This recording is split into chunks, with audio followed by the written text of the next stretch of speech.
TV நேயர்களுக்கு வணக்கம். உங்கள நிறைய பேர் பிஏ, பிபிஏ, பிகாம் இந்த மாதிரி கோர்ஸ்லாம் படிச்சிருப்பீங்க. ஆனாலும் எனக்கு ஐடியில் வேலை செய்யணும் அப்படிங்கிற ஆசை இருக்கும்.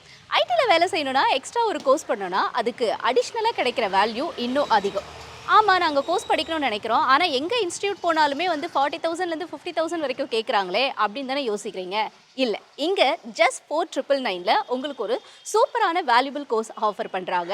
ஸோ அதோட பெனிஃபிட் என்ன, இங்கே ஆல்ரெடி படிச்சுட்டு இருக்க ஸ்டூடெண்ட் என்ன சொல்கிறாங்க, அவங்க எந்த இடத்துலலாம் பிளேஸ்மெண்ட் ஆகியிருக்காங்க, இந்த இன்ஸ்டியூட் எப்படி செயல்படுது அப்படிங்கிறதெல்லாம் நம்ம பார்க்க போகிறோம். நாம் இப்போ எங்கே இருக்கோம் அப்படின்னா, அதாவது லாகின் 360 டிகிரி அப்படின்னு செயல்படுற ஒரு இன்ஸ்டியூட் தான் வேளச்சேரியில் இருக்குது. ஸோ இந்த இன்ஸ்டியூட் பற்றி தான் இன்றைக்கி நம்ம டீட்டெயிலாக பார்க்க போகலாம். லாகின் 360ல் ஜஸ்ட் 4,999 தான் அப்படிங்கிறது நம்ம பார்க்கும்போது ஷாக்கிங்காக இருக்குது. ஹாஸ்பிட்டல் உங்களுக்கு சர்வீஸோ அது மாதிரி எஜுகேஷனோ சர்வீஸ் அப்படின்ற மாதிரி தான் நாங்கள் இதை 4,999ன்ற காஸ்டிங்கான காரணம் அதுதான். இன்னைக்கு நீங்கள் ஒரு சீட் போட்டிருக்கீங்க, நாளைக்கே அது பெருசாகிடுச்சுன்னா நீங்கள் அதை பார்த்து சந்தோஷம்லாம் படக்கூடாது, சந்தேகம் தான் படணும். ஐடி நான் ஐடி அப்படின்றதே இப்போ ஐடி இண்டஸ்ட்ரியில் அந்த பேராமீட்டரே கிடையாது. It is open to everybody. கோர்ஸோட ப்ரைஸ் எந்த ப்ரைஸ்லேருந்து படிச்சுட்டு வராங்க அப்படிங்கிறது மேட்டர் இல்லை. மெயின் திங்கே எங்கே படித்தாலும் ஓகே, தெளிவாக படிச்சிருக்காங்களா. வேறு எந்த மாதிரியான கேட்டகரி பீப்புள்ஸ் உங்களை அப்ரோச் பண்ணுறாங்க? வில்லேஜ் சைட்லேருந்து வரவங்க ஜாஸ்தியாக நமக்கு வருவாங்க. மேக்ஸிமம் பீப்புள் நம்மக்கிட்ட பிளேஸ் ஆகிடுவாங்க. ஸ்கில் செட்டை ஸ்ட்ராங்காக வளர்த்துக்கணும். அதை வளர்த்துக்கிட்டாங்கன்னா மீதி இருக்க விஷயத்துக்கு கொஞ்சம் அட்ஜஸ்ட் பண்ணிக்கிட்டாங்க அப்படிங்கிற பட்சத்தில் கம்பெனிஸ் எடுக்கிறதுக்கு ரெடியாக இருக்காங்க. நான் ஐடி தான் படித்து வேலை வாங்கிட்டேன். எனக்கு சுத்தமாக எதுவுமே ஐடியில் ஒரு கோடிங் நாலேஜ் எதுவுமே கிடையாது. எனக்கு இதுதான், நான் இதில் ஸ்ட்ராங்காக இருக்கேன், கான்ஃபிடென்ட்டாக இருக்கேன் இந்த கோர்ஸில் அப்படின்னு இருக்கவங்க லாகின் 360 கண்டிப்பாக சேரலாம். ஸோ இப்போ நம்மளோட லாகின் 360யோட சிஇஓ மேம் இருக்காங்க. லாகின் 360ல் என்ன நடக்குது, இங்கே என்ன மாதிரியான ஸ்டூடெண்ட்ஸ் வராங்கன்னு சொல்லி நிறைய விஷயங்களை நம்ம பேச இருக்கோம். ஹாய் மேம், வணக்கம். எப்படி இருக்கீங்க? நல்லா இருக்கேன் மேம், நீங்கள் எப்படி இருக்கீங்க? நல்லா இருக்கேன். நம்ம இன்னைக்கு லாகின் 360 பற்றி நிறைய விஷயம் தெரிஞ்சுக்கிறதுக்கு முன்னாடி உங்களை பற்றின ஒரு சின்ன இன்ட்ரடக்ஷன் தெரிஞ்சுக்கலாமா? என் நேம் தனு பிரபா. நான் லாகின் 360ல் சிஇஓவாக இருக்கேன். லாகின் 360 நாங்கள் 2017லேருந்து ஆப்ரேட் பண்ணிகிட்ருக்கோம். ஐடி ரிலேட்டடான கோர்சஸ் எல்லாமே அஃபோர்டபுளான காஸ்டிங்கில் பண்ணிகிட்ருக்கோம். இப்போ லாகின் 360 இந்த நிறுவனத்தோட வேலை என்ன, எதுக்காக, என்ன காரணத்துக்காக நீங்கள் இதை ஆரம்பிச்சிங்க அப்படிங்கிறத நம்ம முதல்ல பார்ப்போமா? லாகின் 360ல் ஐடி ட்ரைனிங் கோர்சஸ் தான் நாங்கள் எனாமரஸாக ப்ரொவைட் பண்ணிகிட்ருக்கோம். இதோட மெயின் மோட்டோ என்னென்னு பார்த்தீங்கன்னா, அஃபோர்டபுளான கோர்ஸை அஃபோர்டபுளான காஸ்டிங்கில் குவாலிட்டியான ட்ரைனிங் ப்ரொவைட் பண்ணுறது தான் லாகின் 360யோட பர்பஸ்.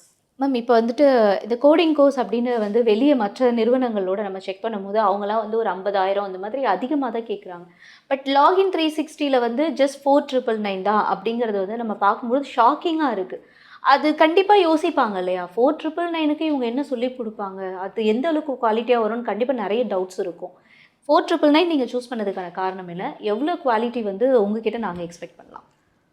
4,999 நாங்கள் ஃபிக்ஸ் பண்ணியிருக்கிறது எங்களுக்கு மினிமம் அந்த இன்ஃப்ராஸ்ட்ரக்சர் ப்ளஸ் அந்த ட்ரெயினரோட காஸ்ட்டு. இப்போ ஒரு கிளாஸ் ரூம் நம்ம ப்ரொவைட் பண்ணுறோம், ஒரு ஏசி கிளாஸ் ரூம்ஸ் நம்ம ப்ரொவைட் பண்ணியிருக்கோம். ஸோ பெஞ்சஸ் இருக்குது, இன்டர்நெட் இருக்குது. ஸோ அதுக்கான அந்த ஒரு மினிமல் காஸ்டிங்காக தான் நாங்கள் அதை ஃபிக்ஸ் பண்ணியிருக்கோம். ஏன் மற்ற வெளியே இருக்க மாதிரி ஏன் 50,000 1 lakh ஃபிக்ஸ் பண்ணலைன்றதுக்கான ரீசன் வேணால் நான் சொல்கிறேன். ஏன்னா ஒரு 50,000 to 1 lakh rupees நம்ம அதை ஃபிக்ஸ் பண்ணிட்டோம்னா நிஜமாலுமே ரூரல்லேருந்து வரவங்களுக்கு அது கற்பனை கூட பண்ணி பார்க்க முடியாத ஒரு அமௌண்ட்டு தான். ஒரு 1 lakh rupees ஒரு கோர்ஸுக்கு ஒரு ஒரு ஒரு ஒரு நார்மலாக ஒரு டெய்லி வேலைக்கு போயிட்டு வர அப்பா அம்மாவால் கட்ட முடியுமான்னு கேட்டிங்கன்னா அதுக்கு அவங்க ஒரு 1 year 2 year யோசிக்கிற நிலைமைக்கு போயிடும். பட் ஆனால் இன்றைக்கி ஒரு கோர்ஸ் ஒரு ஐடிக்குள்ளே போகணும் அப்படின்னு நம்ம யோசிக்கும் போது ஒரு ஸ்டார்ட் பண்ணுறதுக்கு, அந்த ப்ராசஸை ஸ்டார்ட் பண்ணுறதுக்கு ஒரு கோர்ஸ் நிறைய இடத்துல கேட்குறாங்க. ஸோ எல்லாராலையும் அதை அஃபோர்ட் பண்ண முடியணும் அப்படின்னா அது ஒரு 4,999 அந்த மாதிரி ஒரு பட்ஜெட்டில் இருக்கும்போது தான் எங்களுக்கு ஒரு மேக்ஸிமம் மார்ஜின்ஸ் அந்த மாதிரி இது ஒரு சர்வீஸாக தான் நாங்கள் பார்க்குறோம். Away from business, yes of course for business ஒரு மினிமல் மார்ஜினில் ரன் பண்ணுறோம். பட் அதை தாண்டி இப்படி ஹாஸ்பிட்டல் உங்களுக்கு சர்வீஸோ அது மாதிரி எஜுகேஷனோ சர்வீஸ் அப்படின்ற மாதிரி தான் நாங்கள் இதை 4,999ன்ற காஸ்டிங்கான காரணம் அதுதான். ஓகே, இப்போ ஒரு ஒரு இன்ஸ்டியூட்டில் ஜாயின் பண்ணி அங்கே எல்லாத்தையுமே ப்ராப்பராக ஸ்க்ராட்ச்லேருந்து கற்றுக்கிட்டு அதுக்கப்புறமா வேலைக்கு போகிறவங்களுக்கு ஒரு தனி ஃபீட்பேக் இருக்கும். ஆனால் சில பேர் இந்த பேக்டோர் வழியாக போகணும் அப்படின்னு சொல்லி எக்ஸ்பெக்ட் பண்ணுவாங்களே, அவங்களுக்கு நீங்கள் என்ன சொல்ல விரும்புகிறீங்க? பேக்டோர் அந்த டேர்ம் நார்மலாக சொல்கிறதுக்கே நல்லா இல்லை. ஸோ பேக்டோர்னால் ஒன்றும் இல்லை, அவங்களோட ஸ்கில்ஸை பிலீவ் பண்ணாமல் வேறு யாரையும் நம்பி நீங்கள் பே பண்ணி போகிறது தான். ஸோ அது ரொம்ப நாளைக்கு சஸ்டெயினபிளாக இருக்க முடியாது. ஸோ பேக் டோரில் போகிறது வந்து இமீடியட்டாக உங்களுக்கு ஒரு பெரிய ரிசல்ட் வந்து கொடுக்குற மாதிரி இருக்கலாம். ஆனால் அதோட ரிஸ்க் ஃபேக்டர்ஸ் வந்து ரொம்ப அதிகம். ரொம்ப சிம்பிளாக சொல்லணுன்னா, நீங்கள் வந்து ஒரு மரம் வச்சுருக்கோம் அப்படின்னா ஃபார் சே வந்து இமீடியட்டாக மறுநாளே வளர்ந்துருமானா வளராது. அது வந்து ஒரு ப்ராசஸ். வேலைக்கு போகிறதே வந்து ஒரு ப்ராசஸ் தான். ஸோ நல்லா படிக்கணும், டிகிரி கம்ப்ளீட் பண்ணணும், அதுக்கப்புறம் ஒரு கோர்சஸ் வந்து எடுத்து நல்லா டெக்னிக்கலாக அதில் ரொம்ப நம்ம ஸ்ட்ராங்காக இருக்கணும். அதுக்கப்புறம் தான் நம்ம வந்து போக முடியும். இது வந்து ஷார்ட்கட் மாதிரி எடுத்து பேக்டோர் மாதிரி போகிறது வந்து இன்னைக்கு நீங்கள் ஒரு சீட் போட்டிருக்கீங்க, நாளைக்கே அது வந்து பெருசாயிடுச்சுன்னா நீங்கள் அதை பார்த்து சந்தோஷம்லாம் படக்கூடாது, சந்தேகம் தான் படணும். ஸோ அது வந்து அது ரொம்ப நாளைக்கு உங்களுக்கு சஸ்டெயினபிளாக இருக்காது. நிறைய பேர் வந்து இந்த இன்ஸ்டியூட்டில் ஜாயின் பண்ணுறது அப்படின்னும் பொழுது நம்ம பார்த்தோம் நிறைய ஸ்டூடெண்ட்ஸோடது, எனக்கு ஜாப் கிடச்சிருச்சு 1 மந்த்லேயே கிடச்சிருச்சு, படிச்சுட்டு இருக்கும் போதே கிடச்சிருச்சு அப்படிலாம் சொன்னாங்க. ஸோ இந்த ஜாப் அஷூரன்ஸ் அப்படிங்கிற விஷயத்துக்கோ ஜாப் அசிஸ்டன்ஸ் இந்த விஷயத்துக்கும் இங்கே இருக்கக்கூடிய வித்தியாசம் என்ன? இப்போது இண்டஸ்ட்ரியில் பார்த்தீங்கன்னா, இந்த ஐடி ட்ரைனிங் இண்டஸ்ட்ரியில் 100% ஜாப் அஷூரன்ஸ், 100% ஜாப் அசிஸ்டன்ஸ் எல்லாமே சொல்லுவாங்க. ஸோ ஒரு ஸ்டூடெண்ட்டுக்கு வந்து ஒரு ரூரல் பேக்ரவுண்ட் வந்து வந்தவங்களுக்கு அதை பார்த்த உடனே எப்படி தெரியும்னா 100% ஜாப், அது மட்டும்தான் அவங்களுக்கு தெரியும். அசிஸ்டன்ஸுக்கும் அஷூரன்ஸுக்குமே நிறைய டிஃப்ரென்ஸ் இருக்குது. 100% ஜாப் அஷூரன்ஸ்னு சொல்கிறதே நாங்கள் லாகின் 360 வந்து ஸ்கேம் கைண்ட் ஆஃப் திங்குன்னு தான் நாங்கள் எப்பயுமே டே 1லேருந்தே நாங்கள் சொல்லிட்டு இருக்கோம். ஏன்னா இப்போ ஜாப் அஷூரன்ஸ்ன்றது வந்து 100% வந்து உங்களுக்கு வேலை வாங்கி தர முடியும் அப்படின்றது ஒரு கேண்டிடேட்டை பார்க்கறதுக்கு முன்னாடியே நீங்கள் வந்து அஷூர் பண்ணுறீங்க. இது நமக்கு ஏதோ ஒரு அமேசான் ப்ரைம்லேயோ இல்லை வந்து ஸ்விக்கி இன்ஸ்டமார்ட் அந்த மாதிரி எங்கேயோ ஆர்டர் பண்ணி வாங்குற விஷயம் கிடையாது. கோர்ஸ் வந்து நம்ம நல்லா பர்சியூ பண்ணணும். பர்சியூ பண்ணதுக்கப்புறம் இன்டர்வியூக்கான ப்ராசஸ்னு ஒன்று இருக்குது, ஆப்டிடியூட் இருக்குது, கம்யூனிகேஷன் இருக்குது. அது எல்லாமே நம்ம பெட்டராக பண்ணும்போது நம்மளால் வந்து அந்த ஜாபை வந்து வாங்க முடியும். ஸோ 100% ஜாப் அஷூரன்ஸ்னு யாராவது சொன்னாங்கன்னா அது உங்களுக்கு உங்ககிட்ட வந்து உங்களோட பெயின் பாயிண்ட் என்னன்றதை அண்டர்ஸ்டாண்ட் பண்ணிக்கிட்டா உங்களுக்கு வந்து வேலை வேணுன்றதா உங்களுக்கு தெரியும். ஸோ வேலை வேணும் அப்படின்னா நீங்கள் என்ன சொன்னால் இப்போ வந்து பே பண்ணுவீங்க. அவங்க ஷூஸ் வந்து யோசிச்சு பார்த்தா ஓகே உங்களுக்கு நான் வந்து வேலை வாங்கி தரேன். ஸோ அது வந்து சொல்கிறவங்கள தாண்டி அதை நம்பி போகிறவங்க தான் வந்து நம்ம அதை எப்படி ஒர்க் ஆகும் அப்படின்றது வந்து நம்ம யோசிக்கணும். ஏன்னா உங்களோட ரெஸ்பான்சிபிலிட்டி எடுத்து நீங்கள் அவங்க ஷோல்டரில் வச்சுட்றீங்க. நீங்கள் உங்கள் ஸ்கில் செட்டை பிலீவ் பண்ண மாட்டேங்கிறீங்க. பிலீவ் பண்ணாமல் 100% ஜாப் வாங்கி தருவீங்களா? அது எங்கே நமக்கு ஏதோ ஆர்டர் பண்ணி வாங்குற மாதிரியான எலமெண்ட் இல்லை இல்லையா? அது ஐடியிலேருந்து வரவங்களுக்கோ நான் ஐடியிலேருந்து வரவங்களுக்கோ எப்படி நீங்கள் வந்து ஜாப் பிளேஸ்மெண்ட் வந்துட்டு எப்படி வந்து ஃபிக்ஸ் பண்ணுறீங்க? அவங்களுக்கு வந்து என்ன மாதிரியான கோர்சஸ் வந்து படித்தா ஜாப் கிடைக்கும் அப்படிங்கிறத வந்து நீங்கள் சூஸ் பண்ணுறீங்க, அவங்களுக்கு நீங்கள் கொடுக்குறீங்க உங்கள் சைடில்? ஏர்லியராக ஒரு 10 இயர்ஸ்க்கு முன்னாடி பார்த்தீங்கன்னா பிடெக் படித்தவங்க இல்லைனா இன்ஜினியரிங் கிராஜுவேட்ஸு, எம்சி அந்த மாதிரி எனி ப்ரொஃபஷனல் டிகிரியிலேருந்து வரவங்க மட்டும்தான் ஐடிக்குள்ளே போக முடியும் அப்படின்ற ஒரு ப்ரோட்டோகால் வந்து அப்போ ஒரு 10 இயர்ஸ்க்கு முன்னாடி இருந்தது.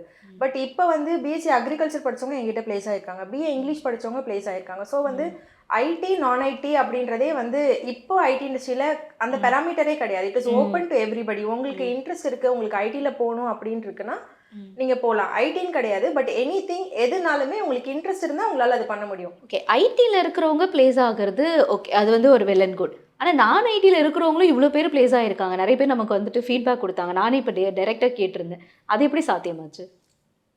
சொல்லப்போனால் இன்ஃபேக்ட் வந்து நான் ஐடியில் இருக்கவங்க தான் வந்து ஜாஸ்தி எங்ககிட்ட வந்து பிளேஸ்மெண்ட் ரெக்கார்ட்ஸே வந்து இருக்குது. ஏன்னா அவங்களோட டெடிகேஷன் லெவல் வந்து ரொம்ப அதிகமாக இருக்கும். ஏன்னா வந்து அவங்க நம்ம வந்து நான் ஐடியிலேருந்து வந்திருக்கோம். ஸோ தட் வந்து நம்ம ரொம்ப கேர்ஃபுல்லாக படித்தாதான் வந்து புரியும் அப்படின்னு சொல்லிட்டு டே 1லேருந்து எந்த லெத்தாஜிக்னஸ் இல்லாமல் வந்து அவங்க வந்து இருக்கும்போது நமக்கு கொஞ்சம் தெரியும், நம்ம பார்த்துக்கலாம் அப்படின்றது ஒரு ஐடி பேக்ரவுண்ட்லேருந்து வரவங்களோட மைண்ட் செட்டாக இருக்குது அப்படின்னா கொஞ்சம் கான்ஃபிடன்ஸ் இருக்கும். பட் இவங்களுக்கு வந்து இல்லை, நம்ம நான் ஐடியிலேருந்து வந்திருக்கோம், நம்ம நிறைய எஃபர்ட் போடணும் அப்படின்னு சொல்லி வரும்போது பட் 2 பேருக்குமே இன்டர்வியூ அரேஞ்ச் பண்ணும்போது சம்டைம்ஸ் அவங்களுக்கு ஈக்குவலாக வெல் அண்ட் குட்டாக கூட இவங்க பெர்ஃபார்ம் பண்ணுவாங்க. 3000க்கு மேலே நம்மக்கிட்டே ஒரு 8 இயர்ஸில் வந்து ஸ்டூடெண்ட்ஸ் வந்து படிச்சுட்டு போயிருக்காங்க. ஸோ அதில் வந்து 60-70% வந்து நம்ம ஸ்கில் பேஸ்ட் ட்ரைனிங் கொடுக்கறதுனால மேக்ஸிமம் பீப்புள் வந்து நம்மக்கிட்ட பிளேஸ் ஆகிடுவாங்க இங்கே கோர்ஸ் வந்து முடிக்கிறதுக்குள்ளவே. ஓகே, நான் ஃபீட்பேக் வந்து நாங்கள் சொல்கிறத விட இன்றைக்கி பிளேஸ் ஆன ஸ்டூடெண்ட்ஸ் தான் அதுக்கான எக்ஸாக்ட் எவிடன்ஸ்ன்னு சொல்லிட்டு நான் நம்புகிறேன். நீங்கள் ஸ்டூடெண்ட்ஸ் கிட்ட கேட்ட ஃபீட்பேக் வந்து இன்னும் நீங்களே டேரெக்டாக கேட்கும்போது அது ரொம்ப எவிடெண்ட்டாக இருக்கும். Alright ma'am, thank you so much. Login 360 பற்றி நிறைய விஷயங்களுக்கு கூட ஷேர் பண்ணீங்க and all the very best. Thank you. So hi, உங்கள் நேம்? ஹாய், என் பேர் ஜீவா. நான் வந்து காக்னிஃபைன்னு ஒரு கம்பெனி ஒர்க் ஃப்ரம் ஹோமில் தான் இருக்கேன். பட் கம்பெனி வந்து குஜராத் பேஸ்ட் கம்பெனி. ஸோ அங்கே வந்து சீனியர் சாஃப்ட்வேர் இன்ஜினியராக ஜாயின் பண்ணியிருக்கேன். இப்போ இங்கே கோர்ஸ் படிச்சிங்க இல்லையா, அது வந்து உங்களுக்கு ஜாப் பிளேஸ்மெண்ட் ஆகிறதுக்கு எவ்வளோ யூஸ்ஃபுல்லாக இருந்துச்சு? ஸோ பிகினிங்காக இப்போது ஜாப் போனீங்கன்னா ட்ரைனிங் வந்து கிளாஸ் மாதிரி இருக்காது, ஆன் ஜாப் லேர்னிங் மாதிரி தான் இருக்கும். ஸோ ஒரு பேசிக் அண்டர்ஸ்டாண்டிங் இருந்தால் இல் பி ஈஸியர், ஸ்மூத்தாக இருக்கும். ஸோ இங்கே வந்து நான் எடுத்தது டேட்டா சயின்ஸ் கோர்ஸ். ஓகே. அங்கே வந்து எனக்கு அந்த பைத்தன் அந்த மாதிரி ஒரு சில பேசிக்ஸ் வந்து நான் எடுத்தாங்க. அது வந்து எனக்கு அந்த கம்பெனியில் ஃபர்ஸ்ட்டு 6 months இன்டர்ன்ஷிப்பில் வந்து வெரி வெரி யூஸ்ஃபுல்லாக இருந்துச்சு. அதாவது ட்ரான்சிஷன் பண்ணுறது from a student to a job was very easy for me. Okay. So அந்த வகையில் it was very helpful. Ma'am நான் பிஇ முடிச்சிருக்கேன். நான் வந்து நான் ஐடி தான். ஸோ நான் மறுபடியும் என்னுடைய பிரதர் ஐடியில் ஒர்க் பண்ணுறதுனால அவர் தான் என்னைய ரெக்கமெண்ட் பண்ணாப்புல. இந்த மாதிரி லாகின் டிஷன் நான் படித்தேன், நீயும் அங்கே படித்து ஓரளவு மேலே வந்துருந்தீங்க. ஸோ உங்கள் பிரதரும் இங்கே படிச்சு? பிரதர் இங்கே தான் படித்தார். அவர் தான் எனக்கு ரெக்கமெண்ட் பண்ணாப்புல. ஓகே. ஸோ அவர் மூலியமாக தான் அங்கே வந்தேன். இங்கே வந்து நான் படித்து வேலை வாங்கிட்டேன். நான் மெக்கானிக்கல் முடிச்சிருந்தேன். நான் ஐடியில் இருந்தால் ஐடிக்கு வந்திருந்தேன். ஃபஸ்ட்டு எனக்கு மெக்கானிக்கல்ன்ற போதே ஒரு ஸ்ட்ரகிள் இருந்துச்சு. இப்போ இன்டர்வியூலாம் வந்து ஆப்பர்ச்சுனிட்டிஸ் கிடைக்கிறதே வந்து ரேராக தான் இருக்கும் மெக்கானிக்கல் எனி டிகிரி அப்படின்ற மாதிரி. அப்போ கோர்ஸ் முடிக்கலான்னும் போது தான் லாகின் 360 வந்து அஃபோர்டபுளாகவும் இருக்கும். உங்களுக்கு டீச்சிங்ஸ் ரிவ்யூஸ் பார்க்கும்போதும் நல்லா இருந்துச்சு. ஸோ நீங்கள் இங்கே முடிச்சிட்டீங்க அண்ட் ஜாபும் வாங்கிட்டீங்க. நீங்கள் வந்துட்டு இப்போது உங்ககிட்ட கேட்பாங்கல்ல, நான் ஏதாவது கோர்ஸ் பண்ணணும்னு நினைக்கிறேன் அப்படின்னு, அவங்களுக்கு நீங்கள் லாகின் 360 சஜஸ்ட் பண்ணுங்க? டெஃபினட்டாக சஜஸ்ட் பண்ணுவேன் மேம். ஓகே. ஸோ உங்கள் வீட்டில் வந்து ஜாப் கிடச்சிருச்சு அப்படின்னு சொல்லும்பொழுது ஹவு தே ஃபீல்? ரொம்ப ஹாப்பியாக நாங்கள். ஆக்சுவலாக வந்து நான் வந்தது நான் ஐடி பேக்ரவுண்ட்லேருந்து. ஆக்சுவலி அதை முடிச்சுட்டு எனக்கு சுத்தமாக எதுவுமே ஐடியில் ஒரு கோடிங் நாலேஜ் எதுவுமே கிடையாது. ஸோ என்னோடய ஃப்ரெண்ட்ஸ் ஏற்கனவே ஒர்க் பண்ணுறாங்க, வேறு கம்பெனிஸில் ஒர்க் பண்ணும்போது அவங்கள்ட்ட கேட்கும்போது தென் உனக்கு வந்து ஃபுல்லாகவே எதுவும் தெரில, பட் நீ வந்து ட்ரெயின் பண்ணணும் அப்படின்னா ஸ்க்ராட்ச்லேருந்து வரணும். தென் இந்த லாகினில் ஜாயின் பண்ணது இந்த ஃபுல் அண்ட் ஃபுல் ஸ்க்ராட்சில் தான் எடுத்தாங்க. தென் ஈவன் எனக்கு ஒரு கோடிங் நாலேஜ் கூட சுத்தமாக இல்லை. நான் இங்கிலீஷ் படிச்சுட்டு வந்ததுனால தென் நான் இங்கே வந்ததுக்கப்புறம் ஃபுல்லாகவே வந்து ஃபுல் அண்ட் ஃபுல் ஒரு விஷயம் நான் கேட்டேன்னா கூட எனக்கு வந்து திருப்பியும் அதை ப்ராப்பராக எனக்கு சொல்லி தருவாங்க அண்டர்ஸ்டாண்ட் ஆகிற வரைக்கும். தென் அதனால் எனக்கு ஈஸியாக கற்றுக்க முடிஞ்சது. அதனால் ஈஸியாக 2 கோர்ஸையுமே நான் கற்றுக்கிட்டேன். இன்ஜினியரிங் பேக்ரவுண்ட் தான் எனக்கு ஃபர்ஸ்ட் ஆஃப் ஆல். ஒரு லோயஸ்ட் ப்ரைஸில் கோர்ஸ் படிக்கணும் அப்படின்னு தான், ஒரு ஐடி ஃபீல்டுக்கு போகணும் அப்படி தான் என்னோட ஆசை. சரி சென்னையில் எங்கடா சர்ச் பண்ணலாம் அப்படின்னு பார்த்தா ஒன்று லாகின் 360 தான் இருந்து HR ரவினும் யூடியூப்பில் வீடியோலாம் பார்த்தது ரெஃபர் பண்ணி தான் நான் வந்தேன். ஆக்சுவலி இப்போ நான் முடிச்சிட்டேன், கோர்ஸ் முடிச்சுட்டு ஜாயின் பண்ணிட்டேன். ஏதாச்சும் ஒன்று SEO ரிலேட்டடாக எனக்கு ஒரு டவுட் இருந்தாலும் கால் பண்ணுவேன். நான் இன்ஸ்டியூட் வந்து கிளியர் பண்ணிட்டு போவேன். இது எந்த இன்ஸ்டியூட்லையும் கிடையாது சென்னையில். சாட்டர்டே சண்டே வந்து இன்ஸ்டியூட்டில் கிளியர் பண்ணிட்டு என்னென்ன பண்ணணும் ஃபோன் பண்ணி கேட்பேன், இல்லைனா நேராக விசிட் பண்ணி பார்த்துட்டு போவோம். அது எங்கள் இன்ஸ்டியூட்டில் மட்டும் தான் உண்டு. எனக்கு வந்து இதில் இன்ட்ரெஸ்ட் இருந்துச்சு. நான் எப்படி இருந்தாலும் இது பண்ணிப்பேன், லேர்ன் பண்ணிப்பேன்ற மைண்ட் செட்டு. அதே மாதிரி இல்லை எனக்கு இதுதான், நான் இதில் ஸ்ட்ராங்காக இருக்கேன், கான்ஃபிடென்ட்டாக இருக்கேன் இந்த கோர்ஸில் அப்படின்னு இருக்கவங்க வந்து லாகின் 360 கண்டிப்பாக வந்து சேரலாம். நான் என் லைஃப்பில் ஃபஸ்ட் வாட்டி அப்போ தான் இன்டர்வியூ அட்டன் பண்ணுறேன். எனக்கு நான் பிசிஏ படித்த 3 இயர்ஸாக அதில் எனக்கு கான்ஃபிடென்ட் இல்லை இன்டர்வியூ அட்டன் பண்ணுறதுக்கு. இது ஒரு 2 months தான் பண்ண கிட்டத்தட்ட. எனக்கு வந்து கான்ஃபிடென்ட்டாக இருந்துச்சு, சரி அட்டன் பண்ணி பார்ப்போம் அப்படின்ற மாதிரி ட்ரெயினரும் சப்போர்ட் பண்ணாங்க. அதுக்கடுத்து இன்டர்வியூக்குமே HR ரஞ்சித் சார்னு ஒருத்தங்க, அவங்களுமே சப்போர்ட் பண்ணாங்க கிட்டத்தட்ட. ரொம்ப சப்போர்ட் பண்ணி அதுக்குன்னு ஒரு வாட்ஸ்அப் குரூப் ஆரம்பிச்சு எங்களுக்கு என்னென்ன சப்போர்ட் பண்ண முடியுமே. ஃபர்ஸ்ட் ரவுண்ட் கிளியர் பண்ணாலும் அதுவும் அப்ரிஷியேட் பண்ணாங்க. செகண்ட் ரவுண்ட் கிளியர் பண்ணும்போது அதுவும் அப்ரிஷியேட் பண்ணாங்க. ஃபர்ஸ்ட் இன்டர்வியூலேயே 2 ரவுண்ட் கிளியர் பண்ணது எனக்கு பெரிய கான்ஃபிடென்ட் கொடுத்துச்சு. எத்தனை இன்டர்வியூனாலும் அட்டன் பண்ணலான்ற மாதிரி. அதே மாதிரி அந்த கான்ஃபிடென்ட் தான். ஓகே. ஸோ ஒன்ஸ் ஜாப் கிடைச்சதும் உங்களுக்கு அது எப்படி இருந்துச்சு, அந்த எக்ஸ்பீரியன்ஸ் பற்றி சொல்லுங்கள். ஃபர்ஸ்ட் ஆஃப் ஆல் எனக்குங்கிறத விட என் பேரண்ட்ஸ்க்கு தான் ரொம்ப ஹாப்பியாக இருந்துச்சு. ஏன்னா ஆல்ரெடி 1 year நான் 23 passed out. So already 1 year வந்து நான் கேப் விட்டுட்டேன். அந்த இதை வந்து அவங்க ரொம்ப சஃபர் பண்ணாங்க. அவங்க எனக்காக ரொம்ப சஃபர் பண்ணாங்க. ஸோ நான் அவங்களுக்கு நான் என்ஜாய் பண்ணதோட அவங்க என்ஜாய் பண்ணதை பார்த்து நான் என்ஜாய் பண்ணதான் எனக்கு ரொம்ப ஹாப்பியாக இருந்துச்சு. நீங்கள் என்ன ப்ராஜெக்ட் இங்கே பண்ணீங்க, அது உங்களுக்கு எப்படி ஈஸியாக இருந்துச்சு? நான் வந்து CRM ப்ராஜெக்ட் பண்ணிட்டு இருந்தாங்க எங்கள் லாகின் 360ல். நான் அதில் ஜாயின் பண்ணி நான் ஒர்க் பண்ணேன். CRM ப்ராஜெக்ட் மோஸ்ட்லி வந்து எல்லா கம்பெனிலையும் அவங்க ஓனாக பில்ட் பண்ணுறாங்க. அதுமாரி லாகின் 360லும் ஒரு ப்ராஜெக்ட் பண்ணிகிட்டு இருந்தாங்க. நான் அதில் ஜாயின் பண்ணி நான் எக்ஸ்ட்ரா வந்து ஃப்ரேம் ஒர்க் நானும் கற்றுட்டேன். யூஐ ரிலேட்டிவாக நிறைய ஃப்ரேம் ஒர்க் கற்றுட்டேன். அதுக்கப்புறம் ரியாக்ட் ஓரியன்டாக நிறைய கற்றுக்கிட்டேன். அதெல்லாம் ரொம்ப யூஸ்ஃபுல்லாக இருந்தது. ஸோ நீங்கள் சொல்லுங்கள், இங்கே ஜாயின் பண்ணும்பொழுது எவ்வளோ தான் ஃபீஸ் அப்படின்னு சொல்லிட்டு உங்களுக்கு சொன்னப்போ அது உங்களுக்கு எவ்வளோ சர்ப்ரைசிங்காக இருந்துச்சு? ஸோ எவ்வளோ நீங்கள் ட்ரஸ்ட் பண்ணீங்க ஃபர்ஸ்ட் ஆஃப் ஆல்? ப்ரைஸ் வந்து நான் மற்ற இன்ஸ்டியூட்டை பார்க்குறப்போ ரொம்ப ரொம்ப லோவாக தான் இருந்துச்சு. ஜாயின் பண்ணுறப்போ கொஞ்சம் பயமாக தான் இருந்துச்சு, இவ்வளோ ப்ரைஸ் லோவாக இருக்குது எப்படி நடத்துவோம். ஆனால் ஆஃப்டர் ஜாயின் பண்ணதுக்கப்புறம் ட்ரைனர் எல்லாமே ரொம்ப பீஸ்ஃபுல்லாக நல்லா ஃப்ரெண்ட்லியாகவே பழகுனாங்க எல்லாருமே. எனக்கு அதனால் அதுக்கப்புறம் போக போக டெஸ்ட் வந்துருச்சு நல்லா. ஓகே. ஸோ நீங்கள் இப்போ கரெக்டாக என்ன ப்ரொஃபைலில் இருக்கீங்க? இப்போ நான் ஃப்ரண்ட் அண்ட் டெவலப்பரில் இருக்கேன். ஓகே. இங்கே என்ன ப்ராஜெக்ட் பண்ணீங்க? இங்கே நான் ரியாக்ட் அண்டு HTML CSS எல்லாமே பண்ணேன். இப்போ ஒர்க்கும் அதே ரிலேட்டடாக பண்ணிகிட்ருக்கேன். ஓகே. ஸோ அந்த ப்ராஜெக்ட் நீங்கள் இங்கே பண்ணது உங்களோட ஜாப்பு கிடைச்சதுக்கப்புறம் அது எவ்வளோ ஹெல்ப்ஃபுல்லாக இருந்துச்சு? ஃபஸ்ட்டு ஸ்டார்டிங்கில் வந்து டிசைனிங் எல்லாமே நம்ம பண்ணுறப்போ ரொம்ப யூஸ்ஃபுல்லாக இருந்துச்சு. ஃபங்க்ஷனாலிட்டி போக போக அவங்களும் சொல்லித்தர ஆரம்பிச்சிட்டாங்க. அதுக்கேற்ற மாதிரி இவங்களும் கொஞ்சம் கொஞ்சம் சொல்லிக் கொடுத்துருந்தாங்க. அதையும் இதையும் வச்சு நம்ம அப்படியே ஸ்டடீஸ் பண்ணி அவங்களும் கைட் பண்ண ஆரம்பிச்சிட்டாங்க. அதுக்கேற்ற மாதிரி நானும் இப்படி படிக்க ஆரம்பிச்ச மாதிரி. Okay, super. இங்கே நாங்கள் ஆக்சுவலாக படிக்கக்குள்ளேயே எங்களுக்கு நிறைய டாஸ்க்லாம் தருவாங்க டிசைனிங் வைஸாக. நான் ஃபஸ்ட்டு என் கம்பெனிக்கு போய்ட்டு இன்டர்வியூ அட்டன் பண்ணக்குள்ள அவங்களும் ஒரு டாஸ்க் டிசைன் கொடுத்து அதை தான் பண்ண சொன்னாங்க. ஸோ அது எனக்கு வந்து ஷார்ட் டைமில் அந்த டிசைனை கம்ப்ளீட் பண்ணுறதுக்கு ரொம்ப ஹெல்ப்ஃபுல்லாக இருந்துச்சு. ஓகே. எனக்கு இங்கே சொல்லணும்னா மற்ற இன்ஸ்டியூட்டோட கம்பேர் பண்ணக்குள்ள என் ஃப்ரெண்ட்ஸ் படித்த இன்ஸ்டியூட்லாம் சொல்லக்குள்ள அவங்களுக்கு பே அதிகமாக தான் அவங்க பண்ணி போயிருக்காங்க. பட் அவங்களுக்கு வந்துட்டு அந்த அளவுக்கு எதுவுமே டீச்சிங்ஸ் அவ்வளோவா இல்லை. ஆனால் பட் இங்கே வந்து ஸ்கில்ஸ் நல்லாவே நம்மளுக்கு எக்ஸ்பிளைன் ப்ராக்டிக்கல் வைஸ் நம்மளுக்கு நல்லாவே சூப்பராக சொல்லி தருவாங்க. அது கொஞ்சம் ப்ளஸ் பாயிண்ட்டாக இருந்துச்சு. இங்கே என்ன ப்ராஜெக்ட் பண்ணீங்க? அது எவ்வளோ ஹெல்ப்ஃபுல்லாக இருந்துச்சு? இங்கே நாங்கள் வந்துட்டு தீம் லீஃப் யூஸ் பண்ணி டாஸ்க் மேனேஜர் ப்ராஜெக்ட் பண்ணியிருக்கேன். அப்புறம் HTML வெப்சைட் பண்ணியிருக்கோம். அப்புறமேட்டா இன்டர்ன்ஷிப் பண்ணக்குள்ள CRM ப்ராஜெக்ட் பண்ணது ரொம்ப யூஸ்ஃபுல்லாக இருந்துச்சு. எனக்கு பேக்கெண்ட் அப்போ தான் நிறைய லேர்ன் பண்ணிக்க முடிஞ்சுச்சு. நீங்கள் ஒரு கோர்ஸ் முடிச்சிட்டீங்க அண்ட் உங்களோட டிகிரியும் முடிஞ்சாச்சு. ஆனால் ஒரு இடத்துல வந்து நீங்கள் பிளேஸ்மெண்ட் ஆகணும் அப்படின்னு நினைக்கும்போது அதுக்கு பேசிக்கே வந்து இன்டர்வியூ தான்.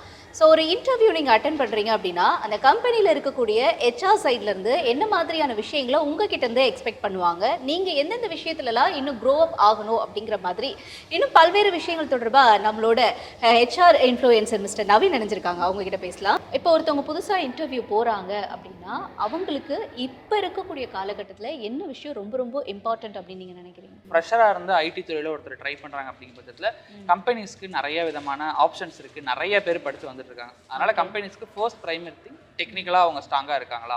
லைக் இப்போ ஒரு பர்சனை எடுக்கிறோன்னா ப்ரீவியஸாலாம் கம்பெனிஸே 3 months 6 months உள்ளே வச்சு ட்ரைனிங் கொடுத்து அப்புறமே ப்ராஜெக்ட்டில் போட்டுருந்தாங்க.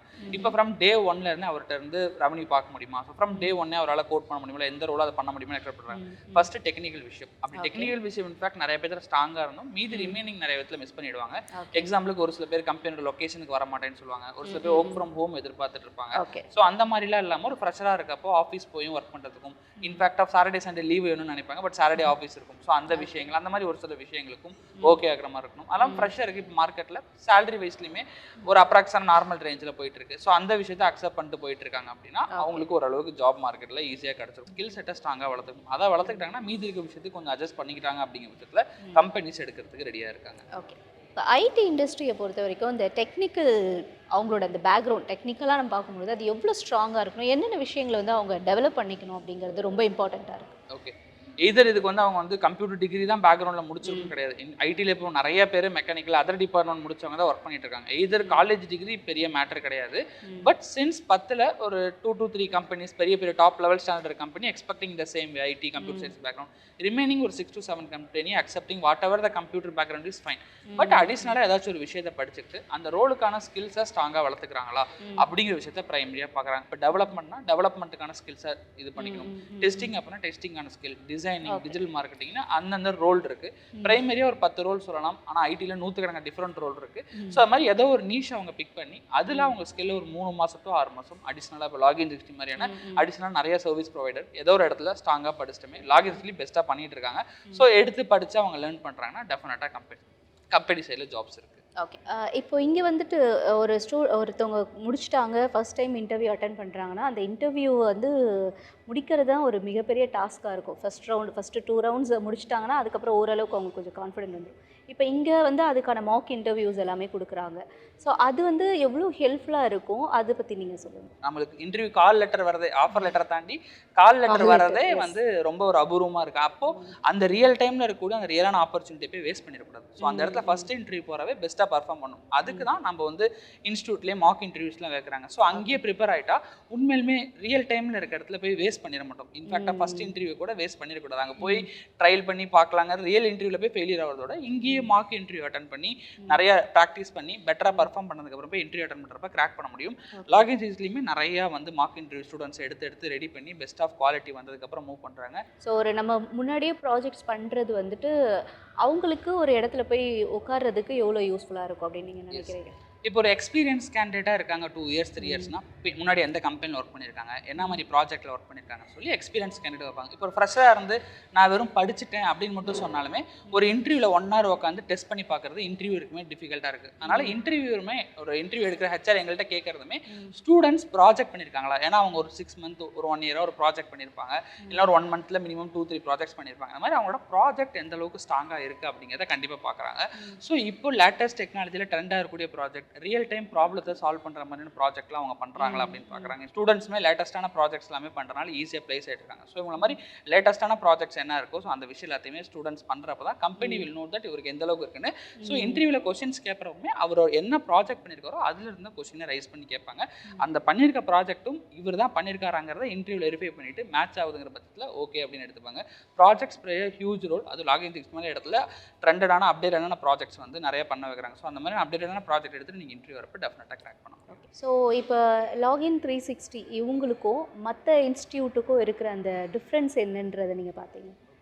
So first difference affordable price. ஏன்னா மற்றவங்களோட கம்பேர் பண்ணுற ப்ரைஸ் கரெக்ட். ஒரு ஸ்டூடெண்ட்டுமே சொல்கிறது எனக்கு எடுத்த ஸ்டாஃப் ரொம்ப ஃப்ரெண்டாக இருந்தாங்க, எனக்கு ஒரு ஸ்டாஃப் மாதிரி ஒரு ஸ்கூல் காலேஜ்னா ஸ்டாஃப்னவே பிடிக்கும், அந்த மாதிரி இல்லாமல் ஃப்ரெண்டாக பிரதர் மாதிரி இருந்து சொல்லி கொடுத்தாங்க அப்படின்னு சொல்லி ஸ்டாஃப்ஸ் வைஸ்லையுமே ரொம்பவுமே சூப்பராக இருக்கிறத பார்க்குறேன். இங்கே ஓப்பனாக எவ்வளோ பேர் படிக்கிறாங்க, எவ்வளோ பேர் பிளேஸ் இருக்காங்க, பிளேஸ் ஆன பசங்களே கூப்பிட்டு வந்து நிப்பாட்டுறாங்க. ஸோ இவ்வளோ விஷயங்கள் இருக்கப்போ கண்டிப்பாக ஒரு நல்ல ஒரு ட்ரஸ்ட் நமக்கு உருவாகும். 2026 பாஸ்ட் அவுட் ஆகி வராங்க அப்படின்ற அந்த யங்ஸ்டர்ஸ்க்கு வந்து ஜாப் பிளேஸ்மெண்ட் கிடைக்கணும் அப்படின்னா அவங்களுக்கு உங்களோட அட்வைஸ் என்னவா இருக்கும்?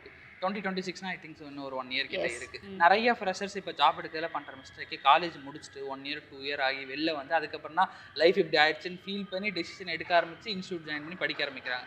பட் நீங்கள் அந்த தப்பெல்லாம் பண்ணாமல் ஃபைனல் இயர் காலேஜ் படிச்சுட்டு இருக்கப்பவே இந்த மாதிரி value added course like login 60 மாதிரியான இடத்துல ஜாயின் பண்ணி ஆன்லைன்லேயுமே கூட அவங்க ப்ரொவைட் பண்ணுறாங்க எங்கே இருந்தாலுமே. ஸோ அந்த மாதிரி ஜாயின் பண்ணி எடுத்து படிக்கிறப்போ ஃபைனல் இயர் முடிக்கிறப்பவே ஒரு 2 years கேப் இருந்து ஒரு சீனியர் பர்சன் பண்ணுற அளவுக்கு நாலேஜ் இவங்களுக்கு வந்து ஃபைனல் இயர் காலேஜே இருக்குது. ஈஸியாக ஆஃப் கேம்பஸ் வந்து ஒரே ஒரு பர்சன் எடுக்கணும்னு நினச்சாலுமே கூட இவர் எடுத்துக்கிறதுக்கான வாய்ப்புகள் அதிகமாக இருக்கும். அப்படி இல்லை ஆஃப் கேம்பஸ் வெளியில் வரார் ஆன் கேம்பஸில் கிடைக்காமனா கூட ஈஸியாக கிடைக்க வாய்ப்பு இருக்குது. பிகாஸ் ஆஃப் கம்பெனிஸ் எதிர்பார்க்குறதுமே ரீசன்ட் பாஸ்ட் அவுட் குவாலிட்டியாக படிச்சிருக்கவங்க தான். ஸோ ஏஐக்கு ஃப்யூச்சரில் நிறைய ஸ்கோப் இருக்குது அப்படின்னு ஒரு பக்கம் பார்த்தாலும் இப்போ இந்த கோர்ஸ்க்கு வந்து அடிஷ்னலாக என்ன விஷயம் இருக்கும் அப்படின்னு நீங்கள் நினைக்கிறீங்க? ஸோ இப்போது ரீசெண்டாக ஏஐ டாக் அப்படின்னு எடுத்துக்கிட்டிங்க அப்படின்னாவே கம்பெனிஸ் எல்லாருமே நார்மலாக பயப்படுற விஷயம் ஏஐ ரீப்ளேஸ் பண்ணிடுமான்னு.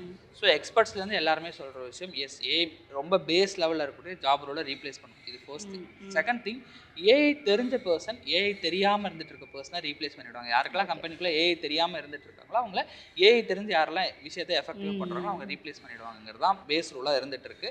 இன்னும் 1 yearக்கு அப்புறம் பேஸாக எல்லாத்துக்குமே அட்லீஸ்ட் ஆஃப் ஏஐயோட விஷயங்கள் தெரிஞ்சிருக்கணும். பிகாஸ் ஆஃப் ஒரு 1 weekல பண்ணுற ஒர்க்கோ 1 or 2 daysல வித் சப்போர்ட் ஆஃப் ஏஐ பண்ணிட முடியுது. அப்போது அந்த ஏஐ அடாப்ட் பண்ணிக்கிறது அப்படிங்கிறது ரொம்ப முக்கியமாக இருக்குது. அதை நான் லாகின்ஸில் ரொம்ப பெஸ்ட்டாக பார்க்குறேன். அவங்க லேர்னிங் மெத்தடாலஜியில் அதை எடுத்துகிட்டு வந்து கிளாஸஸ் எடுக்கிறப்பவே ஜென்னையும் அடிஷ்னலாக அவங்க ப்ரோக்ராமில் ஆட் பண்ணி எடுக்கிறப்போ இன்னுமே ஆடர் அட்வான்டேஜாக இருக்கும். அதான் ஆல்ரெடி சொன்ன மாதிரி அஃபோர்டபுளான ப்ரைஸில் குவாலிட்டிக்கு மேலே குவாலிட்டி ஆஃப் ட்ரைனிங் அவங்க ப்ரொவைட் பண்ணுறாங்க. அதோட நெக்ஸ்ட் ஸ்டெப்பாக தான் இன்றைக்கி லான்ச் பண்ண அந்த அடிஷ்னல் ஜென்ஐ பவர்ட் ப்ரோக்ராமையும் நான் பார்க்குறேன். ரொம்பவுமே சூப்பராக இருந்துச்சு. ஸ்டூடெண்ட்ஸ் இன்னும் வரவங்க ஜென்ஐயோட சேர்த்துக்கத்தி இன்னும் ஒரு பிளேஸ்மெண்ட் சைட்லையும் இன்னும் எல்லாமே ரொம்ப இம்ப்ரூவ் ஆகும்னு நான் ஃபீல் பண்ணுறேன். ஸ்டூடெண்ட்ஸோட லேர்னிங் சைட்லையுமே இது வந்து ரொம்பவுமே ஹெல்ப்ஃபுல்லாக இருக்கும்.